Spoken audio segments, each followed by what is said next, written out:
Hello everyone, welcome to the first episode of the Not So Fucking Ordinary Show, where I explore the minds of extraordinary people like this individual right to my left here. And the reason why I started this show is because I want to unlock the mindset of people that are specialists in entrepreneurship, people that are specialists in the corporate world or in fitness and athletics and overall mindset and mentality. And lucky for us, we have someone who checks the box in all five of those categories. Will Lubbesmeyer, how are we doing today? Very well, very well. Excited to be here. I'm excited for this podcast, so let's rock and roll. Yeah, absolutely. It's great to have you. And for those of you who don't know Will Lubbesmeyer, not only is he my cousin, best friend, business partner, and lifetime role model. So this is big time. Just opportunity for me to, like I said, look under the hood and peek, see what's going on in this guy's mind. So Will, you know, you're a man of a lot of accomplishments. What I want to do today is focus on not what you've done in the past, but what you're doing today from a mindset perspective that's continuously propelling you forward. Like, you're a guy that wakes up and just gets the fuck after it. No breaks, no getting tired. This guy sleeps like 3 or 4 hours continuously. I'm not saying that's healthy for everyone, but this is a man that can operate on a few hours. So let me start by asking you, what are some of the routines that you do on a daily basis that you have to stick to in order for you to reach your goals? Yeah, that's a good question. I think ultimately the most important thing is kind of understanding yourself. Like you said, 3 to 4 hours of sleep, that might not work for everyone, but that works for me. I feel like at around 4 hours of sleep, I'm in my best state of kind of productivity, energy level. That might sound weird to people, but for those of you who didn't hear that, he said 4 hours of sleep every day. Yep. Ultimately, because if I get more, I don't know, I feel tired. I feel like 4 really allows me to keep momentum. I think momentum is a big thing. For me, routine is based on momentum and habits that serve me. If I was left to my own devices, I wouldn't be in very good shape, professionally, health-wise, because I like to sleep. I like to eat sweets. And that's not. There's nothing wrong with having that, but I think it's the people who can identify that their own devices aren't in their best interest. Mm-hmm. And utilize habits and routines that serve them so they can be successful. So, for me, my morning routine is huge. And that's where the 4 a.m. piece starts, is really kind of priming the state of mind to have a successful day. Mm-hmm.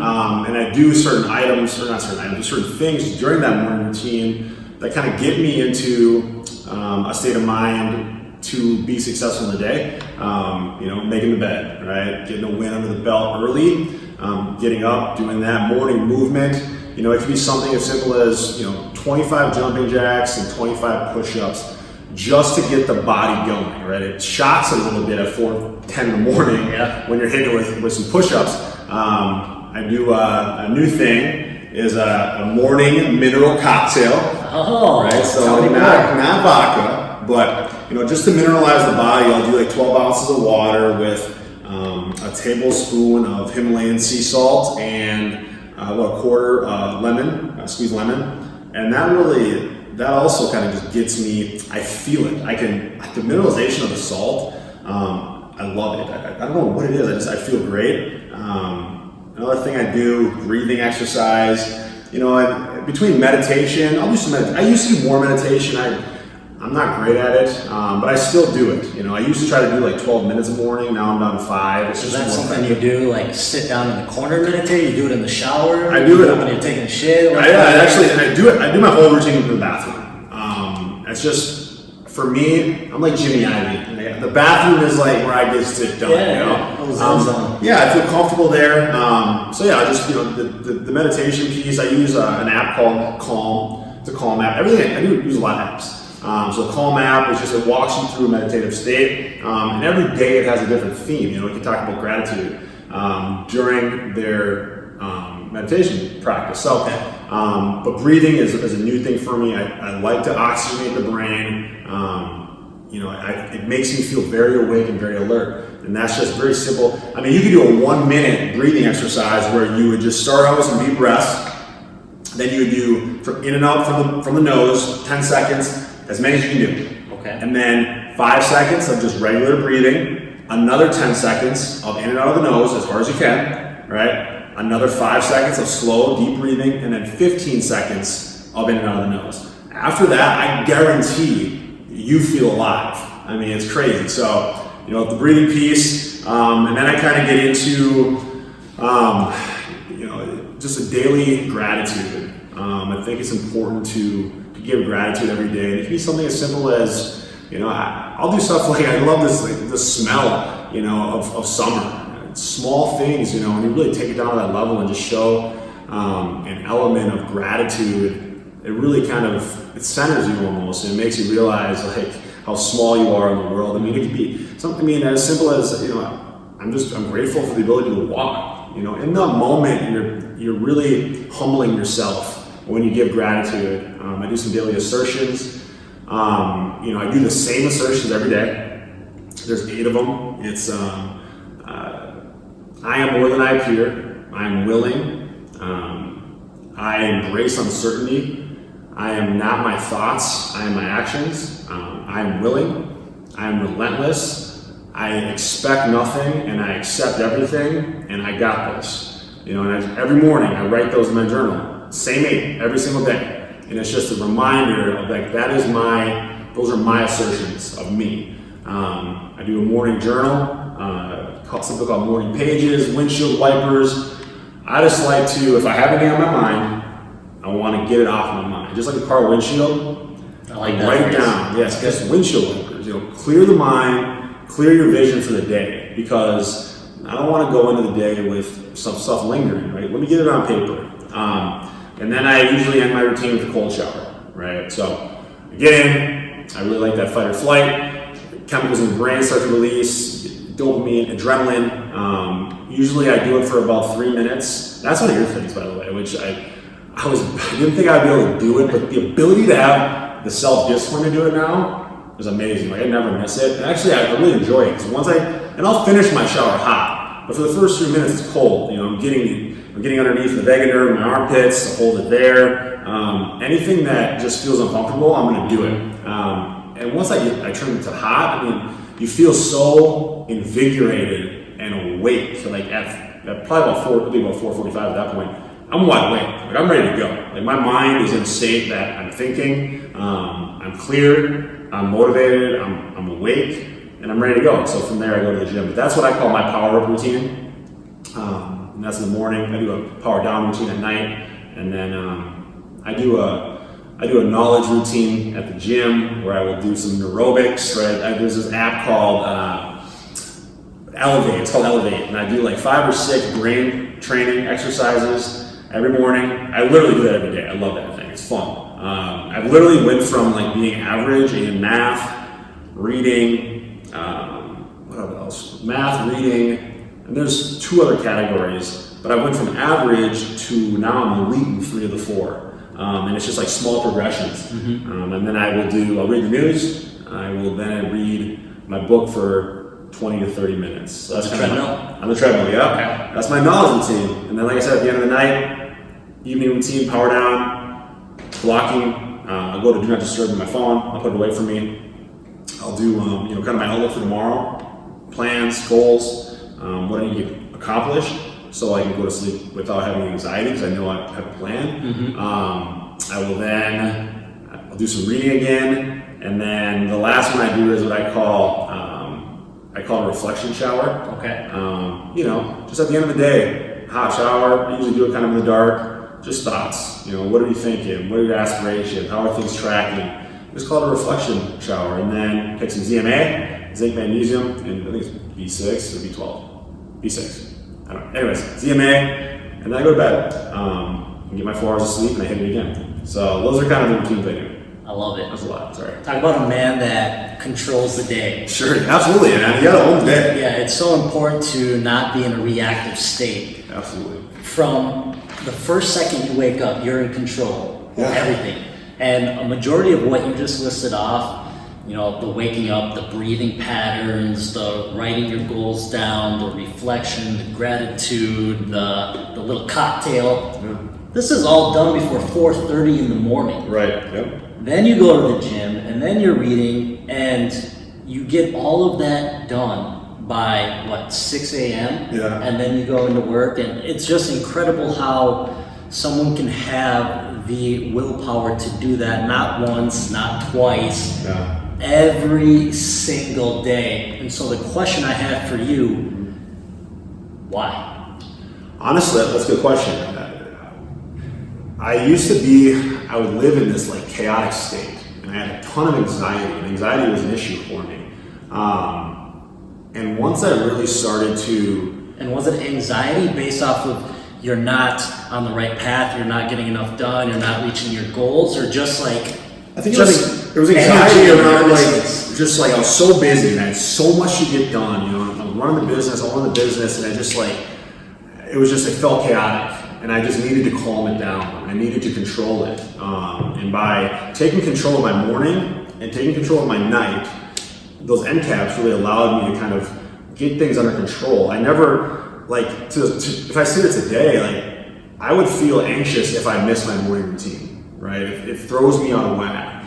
Knowing the things I'm going to work on today, the things I'm going to accomplish before they're even going to happen, gives me a sense of calm. Right? I just know if I do these things strategically, step by step, I'll be successful. It makes it really easy. And it really calmed down my life. It was a game changer for me, really. And it just allowed me, like you said, it's a good way to put it, is control it. There's a lot of things that are out of your control. But the things you can control, I think it really benefits you and serves you to control them. And then, build on top of it. And then when the things that come up that are uncontrollable, your mind is in a state where it can handle it. It's not going to freak out. There's a saying called "have a mind like water," where if you throw a stone into a lake, it's going to ripple. But ultimately, it ripples to the amount of impact from that rock. It doesn't blow up. It doesn't have this huge exertion, or it doesn't have too little emotion. It has just the right amount, right? And then it goes back to still. And that a mind like water is give it what it's due mentally, but get calm again. And really the meditation piece helps with that. Okay. Kind of being self-aware. And when I say self-aware, I mean in the sense of I'm aware of when I'm getting overly angry, right? I'm aware now when I'm getting anxious. I'm almost in my own mind able to talk myself out of being that way because I'm self-aware. I'm calm enough where I can just take some deep breaths, 8 deep breaths, and relax and not let it spin off the table like I used to. So that's really been helpful. What was the catalyst moment when you look back? You were this anxious guy, this nervous guy. You felt as if something needed to change, and so you somehow stumbled upon writing all these goals and getting the habits. Was it boom, one moment in time where you're I have to take control of every single moment of my day, at least the moments that I can't control, or was it something that you built over time? It was definitely, I think it was both.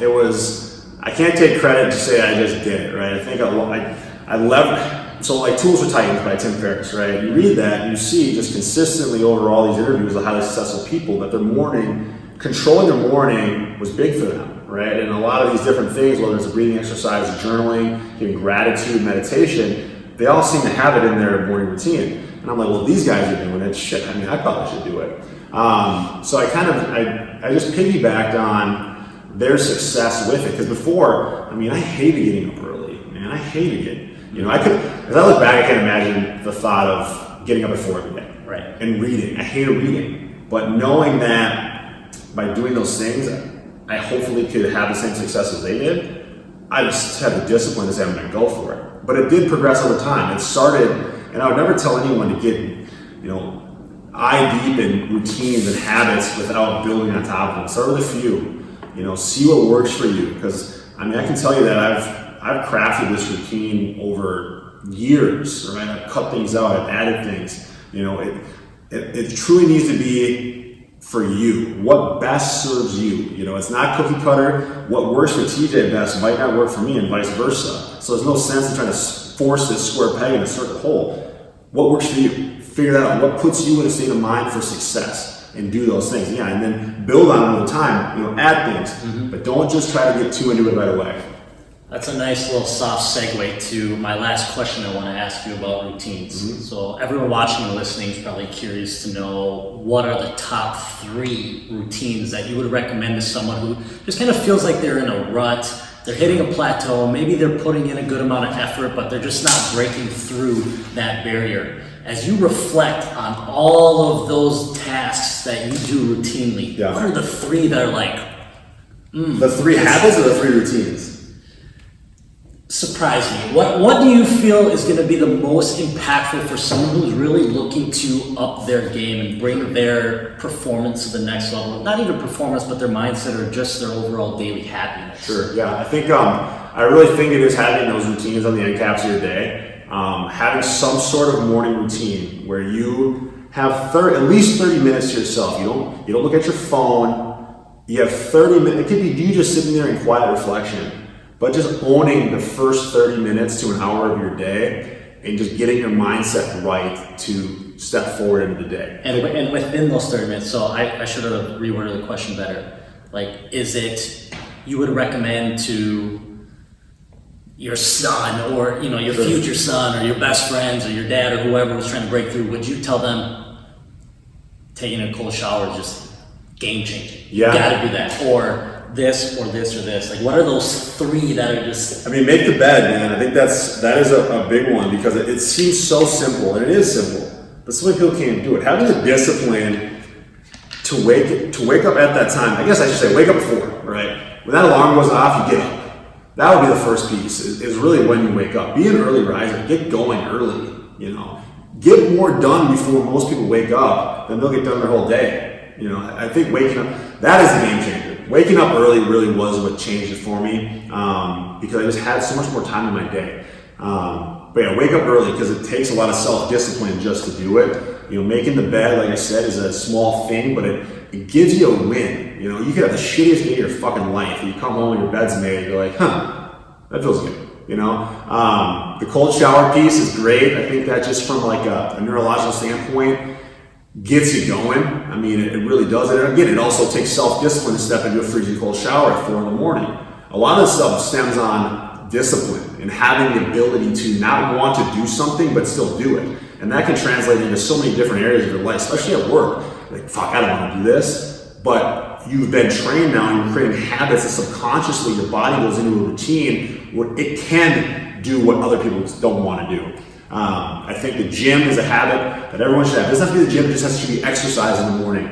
You know, get up, get the blood flowing, you know, lift some weights, you know, get your endorphins going, get that dopamine push going. You'll fucking feel better. And then at the end of the day, I think it is some sort of journaling at night. Just get all that stress or anything you're holding on to off your mind. Calm your mind and then sleep. And that's how I can get 4 hours of sleep, because when I sleep, right? It's not quantity, but it's quality. I get to some deep REM sleep because I prime myself to sleep. You know, I take my ZMA, I get things off my mind. I take my reflection shower. And then when I hit the bed, I'm out. 4 hours, and I'm up, ready to rock and roll. So, and yeah, that was more than 3, but you know, those are the discipline habits are the ones you should focus on most. The ones you don't want to do those ones. And I guarantee they'll have significant benefits for you across multiple different levels of your life. I couldn't agree with you more. Yeah. If discipline is the core and the foundation of those actions, especially early in the morning, the level of confidence and individual gains by doing that on a daily basis is unbelievable. You know, a lot of people, they shoot up or they smoke, they do all these different things, trying to take third-party substances to get a high. There is no stronger high than going through something you do not want to do. Absolutely. And doing it with excellence. Yeah.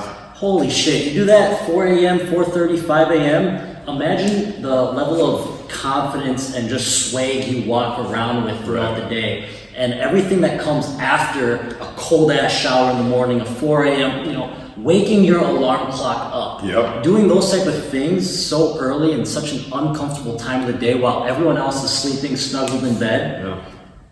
The rest of the day is so unbelievably easy. Like, problems are coming at you and you're like, Neo, in the Right. Matrix, just dodging these challenges. Like Got it. everyone else is freaking out. Everyone else is panicking on these things that you're just like, really? Yeah. That's a good So point. that's how I look at it a little bit. It's just I couldn't be in more agreement with you that anything surrounded around discipline and discomfort, on the other side of discomfort is the person you want to be. Absolutely. I'm a big believer of that, and 100%. you're clearly a walking testimony of that. But let's segue a little bit here. I'm curious to know, you're an individual that is so invested in self-development. You read what, 3-4 books a month? Try to go 4 books a month, yeah. 4 books a month, just a ridiculous amount of knowledge through that application, but you're also a doer. You do a lot of things, you are not afraid of failure, and through all of this study of success, I'm curious to know if there's like one creed or one quote that you just absolutely live by that fires you the fuck up every day, or you leverage when you're in a little bit of a slump and you know that if you recite that, Yeah. it's just gonna fire you up. Sure, absolutely. Absolutely. I love having quotes visual to see them, ones that speak to me. I think Discipline Equals Freedom by Jocko Willink is definitely one. Just because I think on the surface it seems so, I don't want to say simple, but it doesn't seem as deep as it really is. But when you really drill into it, discipline does equal freedom, right? And not freedom it can be freedom in the sense of like, patriotism, but freedom in the sense of living the life or doing the things you want to do. If I wake up at 4 a.m. every day, I then have the time in the evening to play with my kids. If I have the discipline not to eat the cake, then I have the freedom to feel good about myself in my bikini this weekend, right? If I have the discipline to get to work early, I'll have the freedom that comes with maybe a compensation increase, the freedom to take a vacation. But it all starts with discipline. It all starts with that decision that's made to do what you say you're going to do, right? And don't get it twisted. Everyone is in the process of routines and habits, right? Your routine might be that you get up at fucking 9 o'clock in the morning, you don't do shit all day, and you eat like crap. That's your routine, right? You have a routine as well, but your routine does not serve you. And to have routines that serve you, it takes an element of discipline, because it's not easy at first to get up at 4. It might be now because I've been doing it for 3 years, but and it still sometimes is hard. But just knowing that I have the discipline to do it gives me an element of confidence that I know I have the discipline to do anything. Right? You want me to walk through a mile of shit, I don't fucking want to, but I will if I have to, right? And I know that mentally I can get myself into a state to pretty much do anything. So Discipline Equals Freedom is really one that I've loved it from the day I saw it. I mean, it's on the fridge over there. Yeah. Another one would be Amor Fati, and that kind of has to do with, Amor Fati means love your fate in Latin. I read that in Ryan Holloway's book, The Obstacle is the Way. It's a stoicism thing where you love your fate. You love the journey. You don't, when things are going bad, you understand and you have the mindset that this is part of your journey to success. You are supposed to go through this and learn from this. This is just part of the journey. And when you have that mindset, you're less likely to kind of make yourself a victim. It's like, why me? Why me? It's like, well, no, this is good that's happened to me. I'm gonna come out stronger because of this. And then because of that, in my journey, I'm more likely to have success. So Amor Fati is one I use a lot when things are maybe down or not going well. It's just that the little reminder is to love your fate, man. This is fucking part of the journey. This is where you should be. It might feel dark, and it might feel like you're at the lowest of lows, but this is where you're supposed to be. You're supposed to go through this because you're supposed to learn something from this that will then allow you to have success at some moment in your life where it's a pivotal moment, it's a game-changing moment. But because I went through that, I can now handle this moment and be successful in it. Where if I didn't go through that, I would crumble in this moment and it wouldn't pan out how it should. So, Discipline Equals Freedom and Amor Fati are kind of two, quotes that I like to use almost as affirmations on a daily basis. I say it all the time. Yeah. So those are fantastic and very well explained. Let's dive into discipline a little bit. Sure. I'm curious to know what your thoughts are on the fact that we all at some point want to have discipline because we know what we want, and so we understand that if through discipline is, if we do what is necessary for us to get there, then we're going to do it, right? In theory, when we're in a lethargic state, that all sounds good. Right. But the question for you is, when it's actually time to execute on that discipline, Yeah. you and I both know that the emotions get involved. And naturally, we want to take the path that's most comfortable. Yeah. How do you combat those emotions that are telling you, why would you eat oatmeal? Why wouldn't you just eat a donut? Right. Why would you wake up at 4 a.m.? Why don't you just sleep in until 8? Like, we're all on the teeter-totter of going left and going right. And what is that differential? Like, what does it take to actually make that decision? Well, you kind of said it in your explanation a few times. It's why. You know, I don't want to go down the cliche. You know, start with why. I guess mindset, or not mindset, but just kind of thought process. But ultimately, it is. You know, your why internally has to be strong enough that you make that decision, right? If my why is that I want to be in shape, right? I want to lose 20 pounds. I want to be on the lake and feel confident.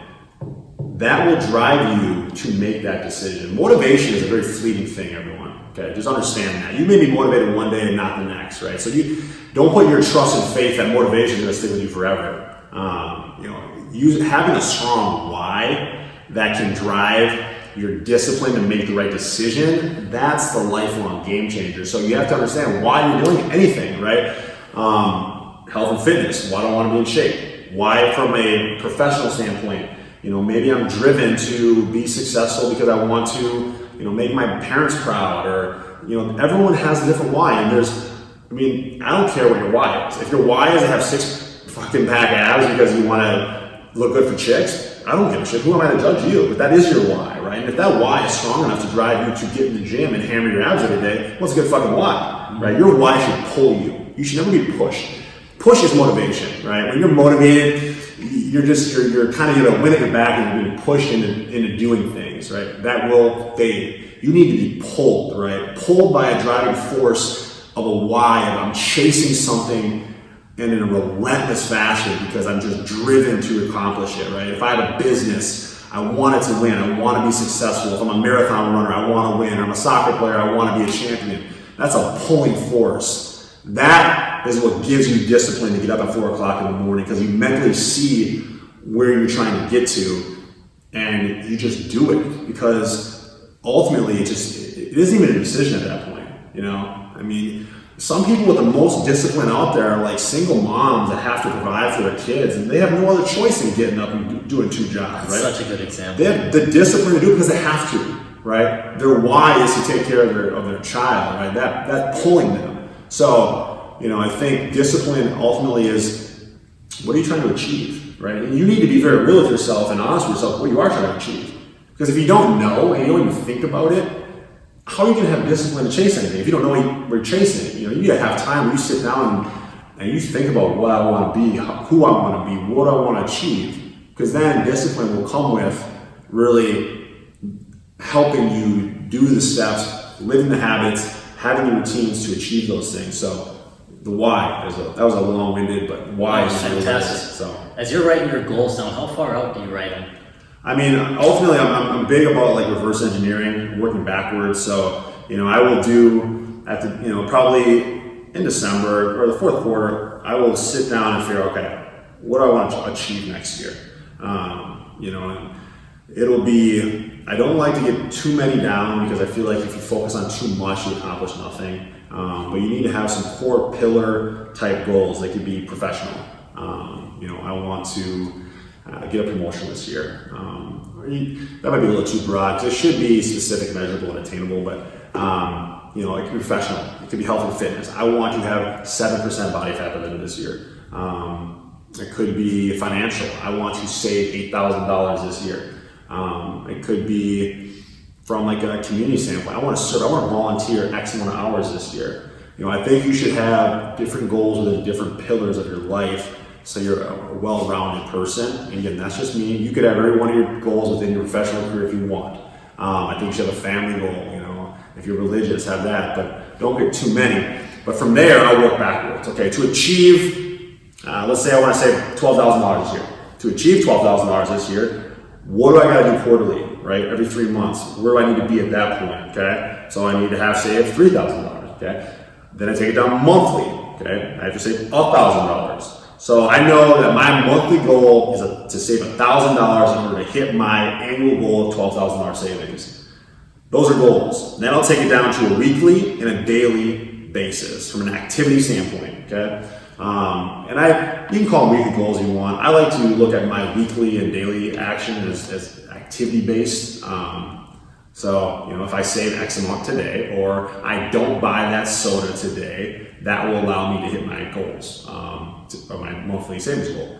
A good one would be, let's say I want to read 52 books this year. Okay, that's a goal of mine. From a self-improvement standpoint, I want to read 52 books, one every single week. How do I do that? I have to read for X amount of time every day. That's my activity-based, goal for every day. And I take that down every day. So I have an annual goal that I drill it all the way down to a daily basis. It simplifies everything. I know if I do this today for 20 minutes, ultimately I'm going to be successful, right? Because annual goals, when you look at it, they can be daunting and scary, especially if they're big, fucking wildly aggressive goals. Man, it's like, I can't do that. But if you drill it down and get all the way down to a daily basis, and you see what you have to do in that day over day to be successful, you're like, man, that ain't that much. I can do that. I can do that. And really, that's what I like to do from a goal standpoint. Work backwards, set your targets, and set them lofty, man. Don't make them easy for yourself. I had 52 goals. My goal last year in 2018 was to read 52 books. I read 39. Fell short, right? There was some discipline there that I needed to address from a daily basis. And I also needed to increase the amount of minutes I read every day. But again, it allows me to kind of tweak it. So this year I know I want to do 52 this year again. And if I hit it, I need to read for about 40 minutes every day. So I do in the morning and evening now. And I track it too. That's big. I'm a little crazy sometimes with tracking and metrics and stuff. But at any given moment, I know how I'm pacing. I know where I'm sitting, because then I can tweak it, right? I know I got to turn it up, right? Or I'm pacing ahead of schedule. I'm good. But I just feel comfortable, and it might be a control thing. I just like to know where I stand in my progression towards chasing anything at any moment. And you don't got to be as crazy as me, but you should know how you're doing on a weekly basis, especially on a monthly basis, quarterly and then annual. So that's how I kind of approach my goals. I love that. Complete agreement. Control the controllables. When we take a look at that whole process that you just described over the last 40 minutes or so here, you write down your goals. You're able to write them down. So you're writing down your goals, right, on an annual basis. You're reverse engineering, getting it down to the micro, whether that's daily or weekly or monthly. So you got that first step down. Yep. Second step is implementing the routines and the habits that are going to get you closer to that attainment. Yes. Right? Yep. Third is you have a very clear understanding of your why. Yep. All of that is fantastic. But you and I both know, after that energy spike and you're going all out, boom, you get popped in the fucking mouth. Yep. You hit failure. Sure. You hit the barriers. You hit the setbacks. You have the obstacles. You didn't realize it was going to take as long as it was going to. Yeah. You didn't realize it was going to cost as much. You didn't realize it was going to be as challenging or as energy draining. Yeah. What happens in that moment of failure? How do you specifically react to those? Because we all hit it. Yeah. But the only difference between someone like you and the majority is that they stop and you continue to move forward. So what is it that you do to get past that moment in time? I think ultimately it's how you perceive failure, right? And how you think of failure. I think a lot of people think of failure in the sense of it's terrible, right? I failed. My family's going to be embarrassed. I'm embarrassed. How am my friends going? How am I looking friends in the eyes? And they cower away from it, and they quit. Most will quit, and then they'll never try again. That's just the sad fact of it is a lot of people will try things, fail once, and never try again, and they'll live in an element of mediocrity the rest of their life because they're simply scared, right? Because failure and fear work hand in hand.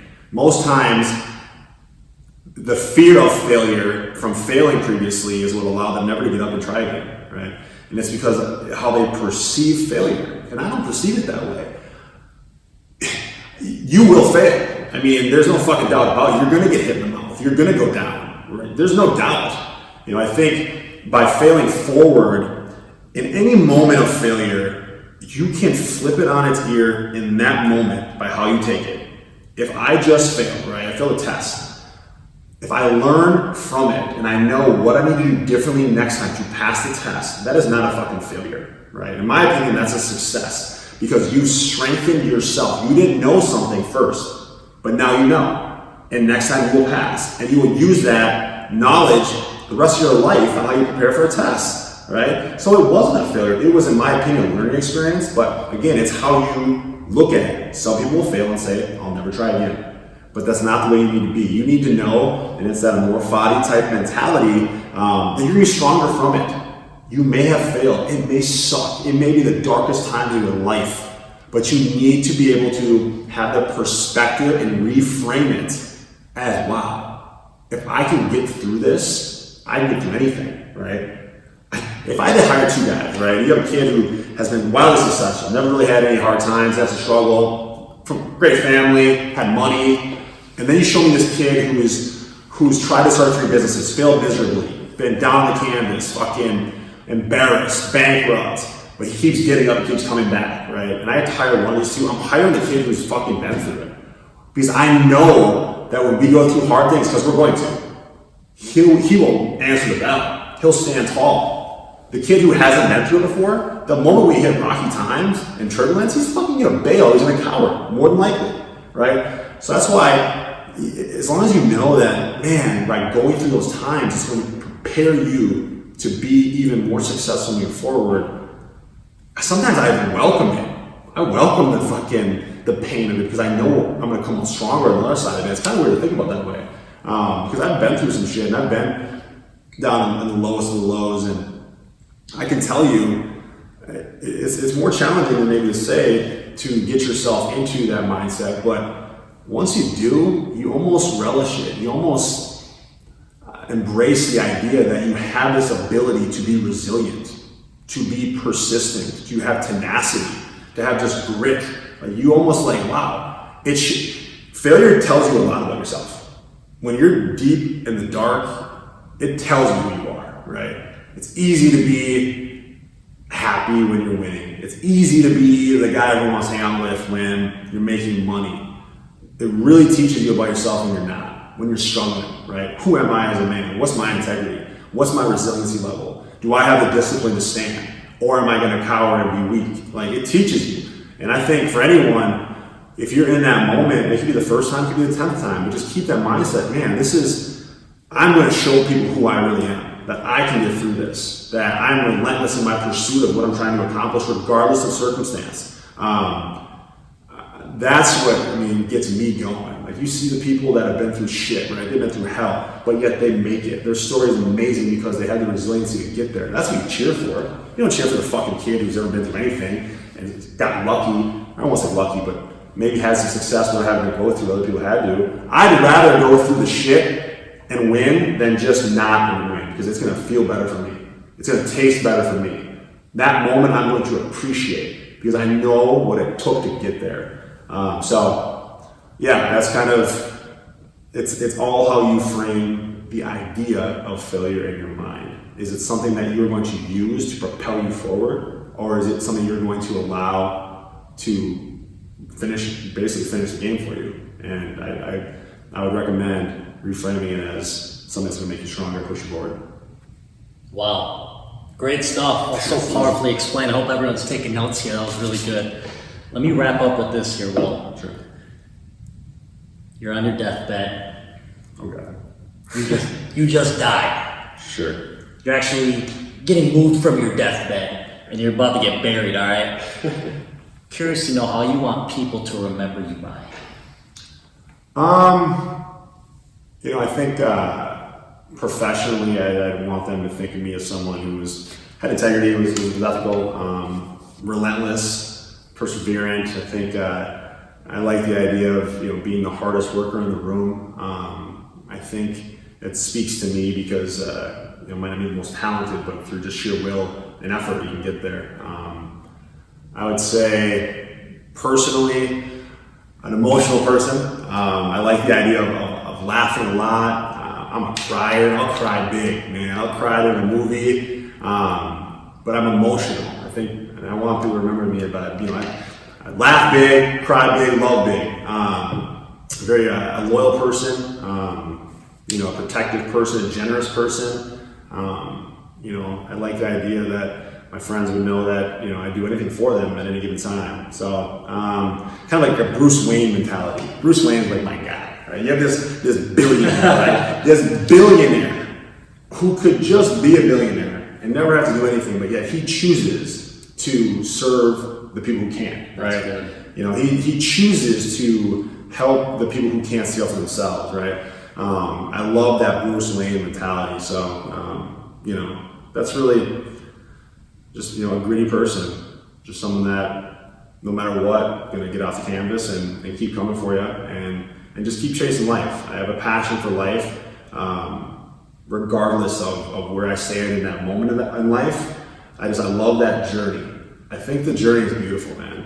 I never really thought about that for a long time, you know, because you're only kind of embracing your current moment. But the journey is awesome. And even in the shitty times, because ultimately when you get back up to the top and you're winning, it's like it makes it so worth it. So yeah, man, just someone who loves life and loves the journey. Great. I think you're doing a fantastic job of living up to every single one of those blocks of character you just mentioned. So kudos to you. I think we're going to call it a show right there. That's episode number 1. I want to thank everyone for tuning in to Not So Fucking Ordinary show. Will Lubbesmeyer, thanks so much, my man. Of course. Until next time. Thanks, guys.